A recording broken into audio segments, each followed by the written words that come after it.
calling all network managers, teachers, and safeguarding leads. Discover how Net Support DNA can help you work smarter and achieve best practice with ease.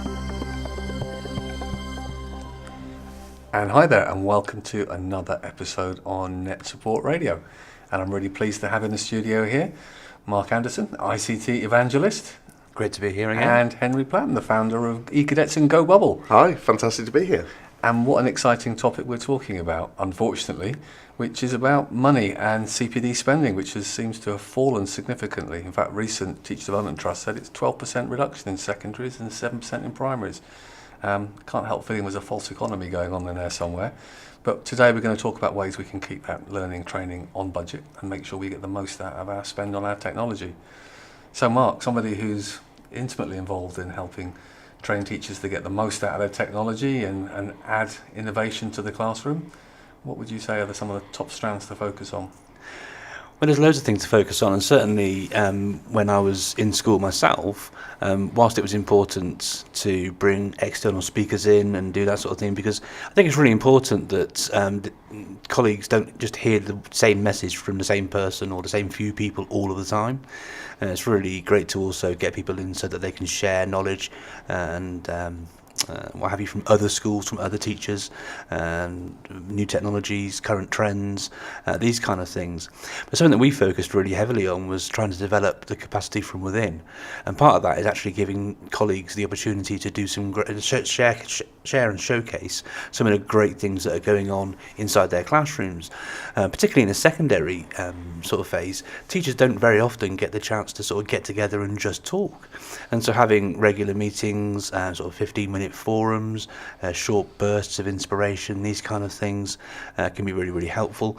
And that's, you've got a really low cost involved in it. That's just a case though, really, when you're a senior leader, about knowing what great practice there is going on in your school.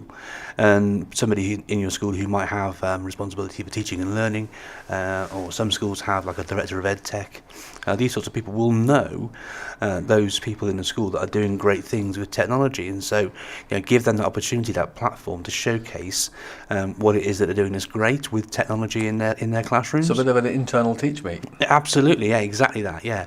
And it's interesting, with the rise of teach meets from sort of 12 years ago, I think 13 maybe, when they first started, but more and more schools started taking on this idea of teach meets but doing it internally, and I think it's really, really good. And for those people who end up doing those sorts of trainings, often they're people who are already at the top of their game, and if somebody like me was to come in, we mentioned in a previous episode about the teacher confidence levels, and if you've got a bunch of teachers who are at sort of innovation level already, okay, then where do they go for their CPD? Well, sometimes actually having the opportunity to share their practice, share what they're doing in their classroom, it's a great form of CPD in and of itself as well. People who are driven within their careers often are going to move up through the ranks into senior leadership. And I remember myself, one of the things I found most difficult as a teacher was to share and talk and do things with other teachers. Put me in front of 1,000 children for an assembly, not a problem. Put me in front of sort of 3 colleagues and I'd be sweating, I'd be worried about what I was going to say, I'd script my sessions, all this sort of stuff. So it's a great opportunity to sort of develop your teachers and give them opportunities to do things that they might not normally do. Other ways in which schools can do this sort of thing as well is through the young people that they have in their school as well. Similar to Henry with his e-cadets, we used to have student digital leaders, and these were children who would survey staff, ask them what their sort of training requirements were around technology, and then sort of collate teachers who had similar sort of training needs and run sessions for them. There are lots of ways in which you can sort of do CPD on a budget, per se. But my sort of top recommendation though for any teacher really though is to engage and take control of your own CPD. And that's what I did way back when, and it sort of led me to where I am now. That process of taking control of my own CPD led me to where I am now. So doing things through my blogging, sharing things online, networking and sort of communicating with other teachers through social media. I say both yourself and Henry are very active on Twitter. And Twitter is a fantastic place for teachers to sort of get together and share ideas and get support and all this sort of thing. And when we were doing our one-to-one way back when, there were very, very few schools, there weren't many people who could actually give advice on how to successfully deploy, 1,300 iPads into a school. And so using social media was a great form of CPD to find out not only the things that were working, but the things that weren't working in schools, so that we could not replicate mistakes that other schools are making as well. So there are loads and loads of ways in which you can do CPD on a budget. But the whole thing about all of these things is, these are great ideas, but if you're going to ask somebody to do something more, something extra, to run a session or to do this or do that, or run student digital leaders or re-cadets or whatever, if you're going to actually ask people to do more, then think about, rather than adding to the workload, what can we take away? And that can be done on a budget as well. And that can be done in a way, for example, by freeing up like an extra lesson on the timetable, or we used to disaggregate our inset days. So rather than having a full inset day, we'd have a bunch of after-school twilights. And by doing that, we'd be able to finish the school year one day earlier. So that inset day was blocked off, but we would do a bunch of twilights instead. And I think that's a really great model as well, because actually, a full day of insets, if you're with somebody giving you loads and loads and loads of ideas, actually the cognitive load on that is pretty huge. Absolutely. And so having a shorter burst of inspiration through a 15-minute forum, or in the morning, or through a sort of termly EdTech focused twilight or whatever it is, that'll give teachers a chance to go away, try those things, one little thing they've learned. And when we were talking about those teacher confidence levels, that thing around having the opportunity to support those teachers, particularly the survival end, who are sort of worried and concerned and don't have that much confidence with technology and this sort of thing, it gives them that chance to try things out and scaffold and build up things from that one sort of short nugget, that one little bite of inspiration. That's really, really helpful. I'm going to come across to Henry in a second, just to talk about how that relates, particularly in the primary setting, and how you use that for delivering those key digital citizenship skills within schools. And we'll come to you just after a short break that we're going to just have now. It's a special birthday year for us. 30 years of award-winning school IT management solutions. Happy birthday, Net Support Software. And I just want to reassure you, that wasn't me with the kazoo. That was something that had been pre-recorded, although I'd be very proud if I was able to deliver it on time. So Henry, founder of Cadets and Go Bubble, a large part of what you do is about teaching schools and students how to take those skills and that training and deliver it themselves. So how do you go about that focus? Yeah, definitely. I mean, the training and the heartbeat that we have about sharing knowledge is vital for us. Just as Mark was saying before, in terms of the secondary sector, where you can involve not just teachers but also kids and empower them. What we find is that in the primary sector, obviously, you're not restricted as much by the timetable. So where Mark was talking about, possibly sort of freeing up one lesson time that could then recompense the teacher to actually spend that time to the CPD to pass it over. We find in the primary sector that by embedding the lessons into the core curriculum areas anyway, you're actually ticking a couple of boxes at the same time. What we've seen the e-cadets do, and the children have driven this themselves, they've actually started doing things like App of the Week. So the kids will go off and they will be set a particular subject area that the teacher's interested in, some apps. So it could be like a maths app. And then the teacher can say to them, okay, well, here's 5 that I'm interested in. You go off and use it, have a bit of a play as the cadets, and come back to me and let me know which ones are you finding engaging. So what they're actually doing is they're road testing it from a child's perspective to see which ones are engaging. And as we've mentioned in an earlier podcast, talking about that user experience and the user interface for the kids to make sure that it's appealing as well. That's a big bit of the teaching and learning that can come through, because we can all find solutions that we find attractive as adults, but actually put them in the hands of the kids, and if they don't use it, it's going to die. Sounds straight away. A bit like Mr. Anderson's top app summaries that we get on a regular basis. Yes, rather than one of the week, it's the top 100 that are going to make your life easier. But yeah, a nice distilled version. Yeah, and it's very interesting. Some of the schools actually run it almost like a bit like a dragon's den. So the kids have actually got to try and sort of pitch these apps and say, well, actually, I've used it in this way, and this is how we found it, and we've road tested it with some other kids, and they're actually developing real life skills there about processing, assessing different apps and the benefits of them, looking at them for themselves, but also for their peers as well, and then rating them in that way. In terms of the CPD, what we've also found, a great way that Mark's just highlighted as well around Twitter, are actually teachers helping other teachers through Twitter with the CPD as well. So again, this can be just how to get started in particular apps, or if there's a problem that comes up. There's a lot of Twitter chats in particular, which you can find pretty much about almost every software solution that's out there now has got a different Twitter chat. But what I've found is that if you really want to understand some of the products and get a steer on them, is just have a look at the flow of one of them. You don't have to be engaged at the time, because some of them particularly can happen at different times of the night. But just have a look and just a little bit of a deep dive into Twitter, and you can find people's opinions on apps, and then again helping that with the CPD. One of the big things as well, which I've seen, is where teachers have asked other ones about the pros and cons of different things. So they've literally said, look, I'm thinking about using this particular technology, who's using it and what's the good bit and what's the bad bit.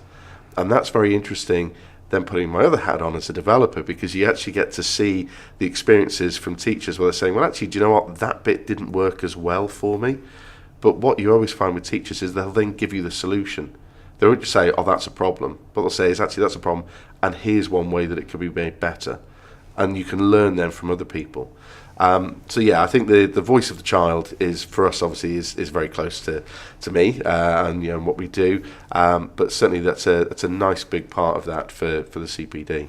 Jumping in as a devil's advocate for something for a second as well, like if you are going to be using social media, something I've seen increasingly over the sort of recent years are teachers who will jump in and make recommendations, but I'm mindful of their motivations for doing so. Yes. And so, speaking about there being a Twitter chat for everything, lots of teachers will be wanting to be an ambassador for a particular product. I'm not going to mention any products because that would mean that I'm trying to single out a single person or persons or products through this sort of thing. But just to try, if you're going to be asking questions on social media, just think carefully about the responses that you get, because sometimes the motivations for sharing those particular messages are more about them either trying to improve their profile or around trying to give them opportunities to promote a product, that sort of thing. Which is why I do work with lots of companies myself, but I try wherever possible to be as agnostic as possible. Yeah. Because I think it's really important for people in positions like myself to be able to give impartial advice. I think it's arrogant for people to go into a place and say, you must be using this or that or the other. I think it's important for schools to think about their context. Yes. and make it relevant to where they're at, so that they can make an informed choice about what's best for them. Yeah. I was asked a question the other day, and it was a real blanket question, and I think you responded to it as well, actually, Al, where a teacher was asking, Chromebook or iPad. Okay, well, can open worms everywhere. Yeah. And so, and people who are into Apple technologies jumped in and said, oh, Apple, and then the Google people were all Google, Chromebook. But it's about, thinking about your teaching, your students learning in the classroom, what your infrastructure is, where your staff confidence. It's a huge picture. And so I would just say, just be, obviously the advice is amazing, and it's such a fantastic way to learn through and with others.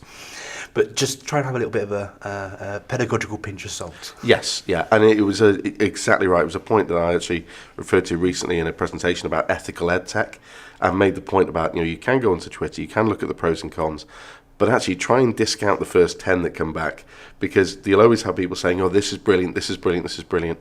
And what are the motives of those people who are putting that bit forward? And generally you find when you get to like sort of message 11 or down, actually you've then got genuine people that are saying, well, actually, do you know what, I've tried it and I found it worked in this class in this way, and then in my school I tried to launch it with another year group and it didn't work so well. Yeah. And then you get that genuine, that authenticity that comes through. And again, not just because you're sat here, not just because you're a friend, but that is very much part of your brand, part of what makes you real, is because you are very authentic in terms of the advice that you give out, and you do have that agnostic approach. Bless you. So, but yeah, it's one of your strong virtues. That moral compass about you'll always look at the strong pedagogy for an app and a recommendation. And you're exactly right, and we've all seen it in schools that one solution for one school may not work 200 yards down the road at another school. You've got to look at what's right for you, what's right for your school, and what's right for your students at the end of the day. Al, obviously with the work that Net Support's been doing over the last 30 years, working with schools and looking at CPD and about enhancing the technology that you have to help schools when it comes to training, what have you found some of the key lessons have been for you as a developer, but then also in helping the schools? I think it's interesting that I'd probably come at it from a slightly more practical and pragmatic approach, which is the conversation isn't just about what technology is right for you, although I absolutely sign up to the discussion Mark was referring to. I'm very much the view that one size doesn't fit all, and you have to start with what you want to achieve and work backwards to see what's appropriate and what's right for you within the constraints. Some technology is fantastic, but it might not be right for your teachers or your budget.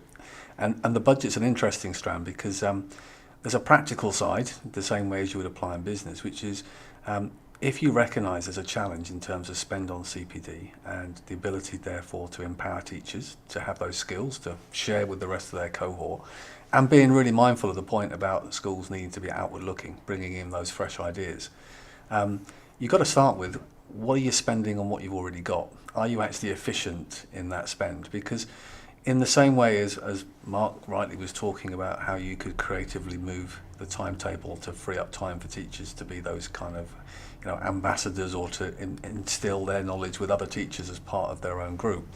There's also a view which says if you're not using the tools and the software that you've already got efficiently, potentially there's economies of scale there that actually mean that you can free up budget for far more practical use.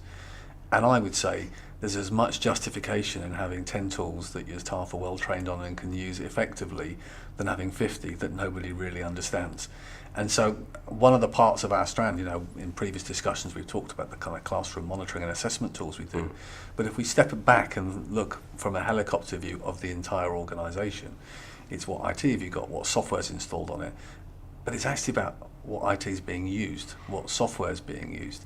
Because often schools' budgets are incredibly tight when it comes particularly to capital spend. When you think about refreshing IT and the infrastructure that goes around it, there's plenty of schools that are saying we're really, really tight on budget and we want to buy this stuff. And when you actually look and reference their actual activity, and that's what we use NetSport DNA for, you'll see that there's swathes of computers that are only used for 10% or 20% a day, or there's carts of iPads that really aren't being delivered around the school or effectively used. And also the biggest one of all, which we see, and it is really frustrating, is the amount of different software products that different departments have purchased over the years. The humanities have got this software, business have this, and it's consistently renewed each year at the cost of the organisation. But when you actually look and say how much time is it actually being accessed by students within the lesson, there's plenty where schools have got excess licenses of software and they're wasting money on renewals. And I do think, I'm a software developer and a software vendor, so ultimately I'm about having to promote and sell our technology. Number one, it's got to be fit for purpose, and number two, the sweet spot for us and why we've managed to make it to our 30th birthday is the technology is designed to save you far more than it costs you. Yeah. And that's a pretty big statement to make. But the reality is, in every organisation, effectiveness of your existing tools can underpin the spend on others. And so I very much advocate, whether it's wearing my software vendor hat or my Mat chair role, the first thing is look to be efficient within and then use that money to focus more on CPD and empowering teachers than necessarily going straight to the strategic plan or the digital plan and looking at what more kit you want. And it also ties into those two terms, not all schools have that kind of strategic plan of what their digital vision is and how they're going to shape things forward. But often when it's costed, the training element doesn't factor in the way that it should, and there's different people have different views on that, but quite consistently there seems to be a voice that what you spend on the kit, you should almost be looking to spend as much on the training side to make sure you get. I agree with that. Yeah. And Mark comes from a role where that's his specialism is helping schools not just get the most out of the technology, but also to be innovative with it and take it forward.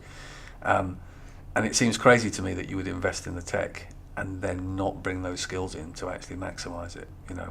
You don't equip your garage and then not go on a course to be a mechanic. It's that kind of concept. Perhaps not my most creative analogies, but I think from our point of view, we've always said that as a business, our technology follows the learning journey. So we start with a technology that lets you see what kit and what software is in your enterprise, manage it, make sure it's working effectively, and let you see where it can be better optimised. And then drop in the layer with NetSport School that lets you interact and gives you that confidence in the classroom to deliver that pedagogy. and then wrap around it the fact that if we're there and we're monitoring, let's keep the kids safe at the same time. Yeah. And it seems quite a joined up approach. With my school leader hat on for a second, and you referred then to usage of software and proportionality and all this sort of stuff. But, with my school leader hat on, that's something I wholeheartedly recommend schools do. But if I remember right, that's something that Net Support can support with in terms of looking at and tracking the usage. Absolutely. I mean, we look and say, well, which machines are on and when they're logged in versus just powered on. I mean, there's some cost there. Powered on machines not being used. Minor in the scheme of things, but there's some cost there. But often you'll have schools saying, look, we need some new laptops in the business studies department. And then you'll look at the stats and you'll say, well, actually, these devices that are in a different classroom, a different part of the school, there's 30 in that room and there's never more than 5 turned on at any one time. And it's only been used by a sixth form for a particular project, and therefore, actually, we could redeploy that kit. And so the first thing is getting efficiency of what you've got. So we track what kit's on, we track when it's logged in, and then we track application usage. So, alongside that, internet usage. But the application usage allows us to see those applications, the costs we've got. We can check to make sure we're compliant with our licensing. Have we got enough licenses for the number of places it's being deployed? But actually identify those programs, particularly when they're coming for renewal. So that there's a degree of challenge, as there should be at every level within any organisation, school or otherwise. You know, the faculty head says, we need to renew these licenses, it's part of my budget, and it's reasonable to have a pushback from SLT to say, looking at the report stats, that product hasn't been used for the last 9 months. Is it something you're actually still using? And it's a win-win in the sense of if the answer is actually, I hadn't realised it had been so poorly used by my team, perhaps we can sacrifice that, then the conversation is, and what do you want to do with that budget you've saved? Don't take it away.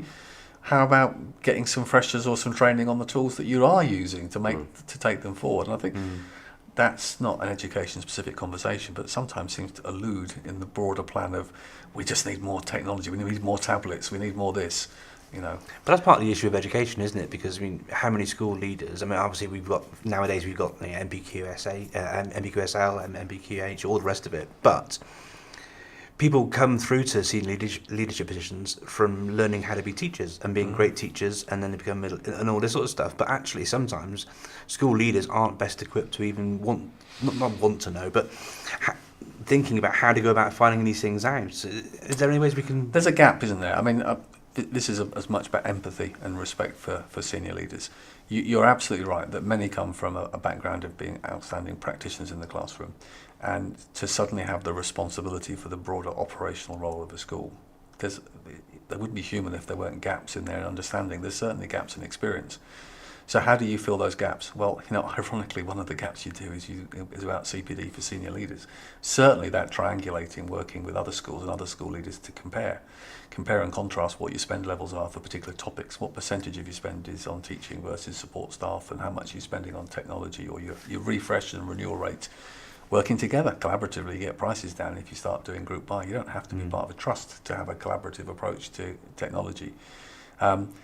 But ultimately, you know, most things we talk about in life, whether it's technology, finance, or a bigger picture, is about having a view. If you've presented with information about what's happened, it's much easier to make informed decisions. If you're making assumption, it's difficult. So NetSport DNA is all about giving you that dashboard, that graph and chart, that real-time sense of what's happening on my enterprise, how many machines are on today, how many bits of software have been used, what's been installed, what's been taken away, what websites have been visited, how much time has been wasted or spent productively on, how much printing's been done, all those kind of variables that kind of say, actually, even though my background might not be in the commercial sense in business, if someone gives me a picture, it's very easy to then look at that picture and ask questions. And actually, most management is about asking the right questions. You ask the questions, you get the answers that reassure you, and you move on. And you hope more often than not the answer that you get back will be reassuring, because most of the time what's happening is good, effective, you know, working and teaching in the school. But I think the visibility allows for better oversight, you know, and all the way through, you know, and increasingly in the management of schools. And, you know, boy, is the pressure tough, particularly as you move up the tree, sometimes more invisibly so. It's all about accountancy, being accountable for stuff. It's the oversight and it's the scrutiny. And what Ofsted wants to see, what the Regional Schools Commissioner wants to see for your MATs, is about that level of challenge and scrutiny. You know, and that should be healthy, because my argument is always to senior leaders, if you have the information and then you're able to to answer the questions without challenge and scrutiny, then actually what you're doing is you're creating collective buy-in, because senior leadership have asked all the questions, it's been challenged by themselves, where appropriate it might go to trustees on a bigger investment on capital, but then you're all part to that decision, and I think that simple rule of create a digital strategy, it's not a technical document, you don't need to all come from a background in ICT. What do you want to achieve? What do you want to create? You want to create an environment where children and teachers have access to the broadest possible set of resources to underpin giving kids that experience and making them ready for the workplace or ready for life. And I'd argue the ready for life is probably the more important strand. Yeah. But from that, you work back and say, so what's that technology mean? And dovetailing with Mark's, example earlier, the idea that should I just go for Chromebook or iPad, full stop? There are so many questions to answer. It's like me saying, do I go for a 7-seater or a 2-seater car? Well, the question needs to continue with, well, how many people do you have and how many bags do you want to transport? And there's so many other questions that go around that. And again, I'm obviously doing very well on the quite poor analogies today, but I think we get the gist that's where the challenge comes. And so, the more we can empower teachers and senior leaders particularly to be informed, then we can let them use their skills and judgment to take it forward. And that empowerment, certainly through DNA, whenever I've spoken to schools about just the level of reporting that can come through, it opens their eyes. And I, again, to give analogies, play quite a bit of football and play football sort of in the evenings, generally at school grounds where it's on the AstroTurf that you can hire out. The number of high schools that I walk past and you see whole rooms, just computers turned on, just burning electricity, and you're thinking, literally, you may as well just be setting fire to budgets. Yeah. Whereas just, a tool like DNA, switch them off, save that money. It's smart switch off, though. It's switch them off after hours they're not being used, but it's also about knowing when it's half term and when it's holidays and not powering them on. Because you can actually save as much teacher time. Start of the day, let's have all the machines powered up and ready to go when the lesson starts. Save someone going around the room and doing it or waiting for the children to boot up. It's all those little marginal gains that make the difference, isn't it? And it's creative thinking that sort of brings all that sort of stuff about, and you make these informed decisions, and you can be creative when you've got that information available to you. Yeah, we're all smart after the event, and that's what data's about, isn't it? You've got the results of the event, and then you can form opinions on it. And that's because the landscape's changing. That again means that technology and products like ours have to constantly evolve, because it's a different sets of information you want about an iPad than you do about a desktop PC. There's different considerations. But even down to, dare I say, that word that we got obsessed with it last year, GDPR, but, it's there and it's going to be there forever. What apps are staff installing on their technology? Are any of those apps they're signing up to involving registering student data and pushing them up to the cloud? And if they are, have the IT team aware of it, and have they got a data map, and are they happy where the data's stored, and is it secure? And some of those oversights are about building in protection. One of the simplest tools the features that we had in the product was the ability on the teacher's PC, when they're sharing their screen and teaching with the kids, was to force things like Google Safe Search, so that they couldn't accidentally type something and display inappropriate content on the screen, and to restrict them if they've chose to a set of resources so they couldn't wander off. And like all these things, it's about the simplicity of things. It's the subtle things that make a difference. So schools knowing and being able to manage their electricity, they're not going to suddenly balance their school budget with that. But it will save hundreds. And if it saves hundreds, the chances are you can get somebody good in for a morning or a day to come and give you some training. Well, where's the real value to your school going to be from? I would argue that is far more long-term, as if you can embed it and get the rest of your teaching staff focused on it. So you don't have to spend more money, you just spend your money more wisely. Great point. And I think that wraps up our conversation for today. Thank you both for your contribution and time. It's great to see you. And thanks for having us. And we'll, I'm sure we'll be chatting again online soon. Are you ready? Yeah! You are listening to Net Support Radio, the home of our award-winning school IT management solutions.